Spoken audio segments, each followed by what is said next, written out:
Welcome back to my channel guys, AJ here at welcome din sa ating panibagong episode. Today's video, may free time tayo kaya let's get our gears off the wall para naman productive yung bakanting oras natin. Sa mga bago pa sa channel ko, please subscribe para palagi kayong updated sa mga bagong videos na ating ilalabas. Pasensya na guys nang natatagalan tayo sa pag-upload ng mga bagong video. Medyo nabisi na rin kasi pero nakabakante tayo kaya sulitin natin to. House entry tayo, let's do this!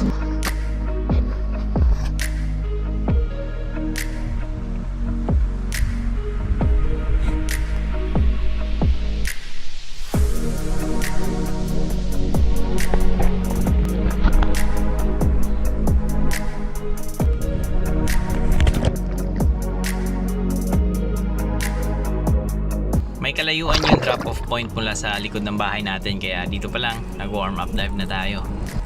Sa lugar na to guys, medyo maputik yung terrain kaya kung pansin nyo, ang labo ng tubig. Malayong malayo dun sa isang spot natin pero goods lang yan, nakapag-dive tayo at yun ang importante.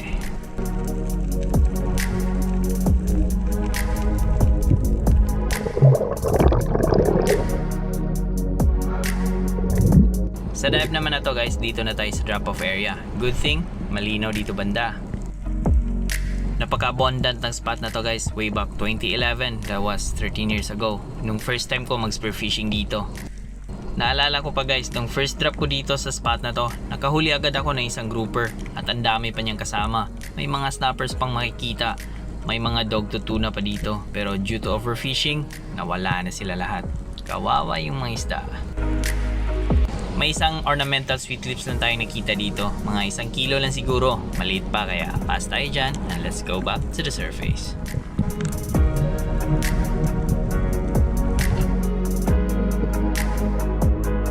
Habang paabante tayo sa unahan guys, may nakasalubong akong mga bait fish na nagkukumpulan sa spot na to kaya I decided to dive down. At sinuwerte naman and this is our first fish of the day.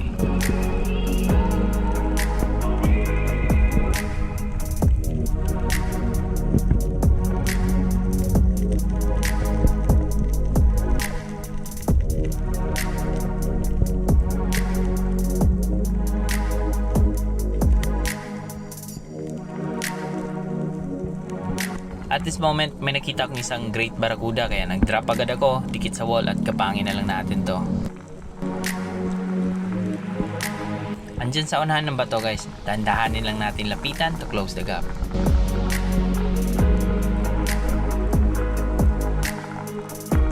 Nag-iba pa yung kulay ng barracuda guys at nagtago sa gilid ng bato. Akala siguro niya hindi ko napansin pero target lock na yan and let's take the shot.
Thank you fish.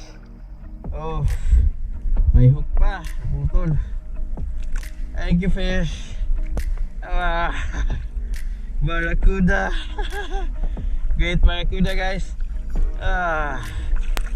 Kaisa agad tayo within just short period of time. Around 2:30 tayo nag-dive and it's still 2:54. It's good to be back on this spot guys. Nasa likod lang tayo ng bahay and look at that. Hindi na ako nakapag-dive sa spot nito guys, mga around 3 years mahigit. Last time ko dito before Odette pa, yung may fish cage pa dito sa mga bangus. Pero wala na dahil na wash out tong bagyong Odette. Wala akong magawa sa bahay kaya decided to dive. We got this. Wala pang 30 minutes, binigyan agad tayo ng blessing. Alright, good sa to guys. Makaisa na tayo, kaya let's go home!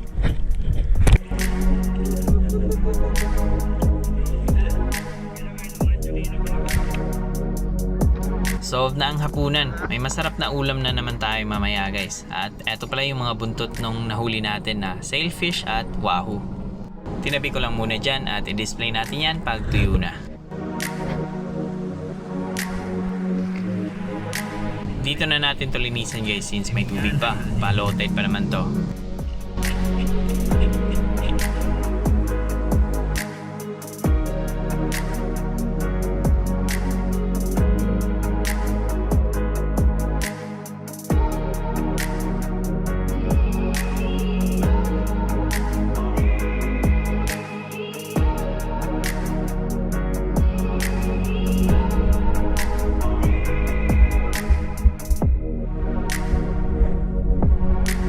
Welcome to our humble abode guys. Pagpasensyahan nyo na yung mga hugasin kasi hindi pa ako nakapaghugas. Excited kasi mamana.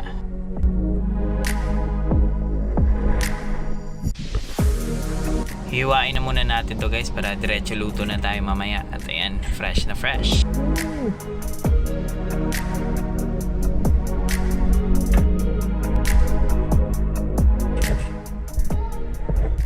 At etong bituka at hasang naman guys, ipapakain natin to dito sa mga maliliit na isda. May mga snapper dito guys para madali naman silang lumaki at sana tayo din yung makahuli nito balang araw. Alright guys, good evening. So, ito yung huli natin kanina. Ayan. Nahiwa na natin. Maglalarang tayo ngayon kaya ready na natin yung mga spices. Let's do this.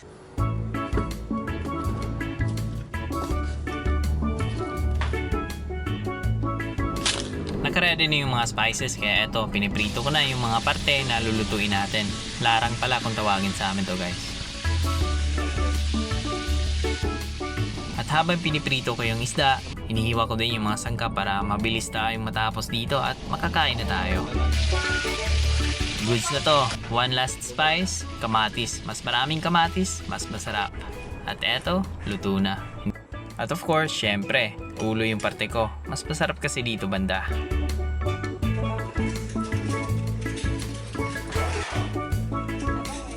Kain na tayo guys. At syempre, mas lalo pa yung sasarap pag may kapares na toyo or bulad kung tawagin sa amin. Shoutout pala sa kumpare ko kay Kevin Van Versosa. Galing pala to sa Argao, Cebu. Napaka-crispy niyan, tingnan nyo.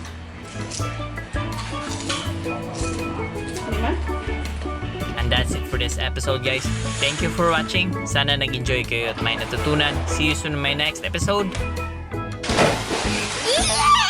Stay tuned for more videos. Stay safe. God bless. Cheers.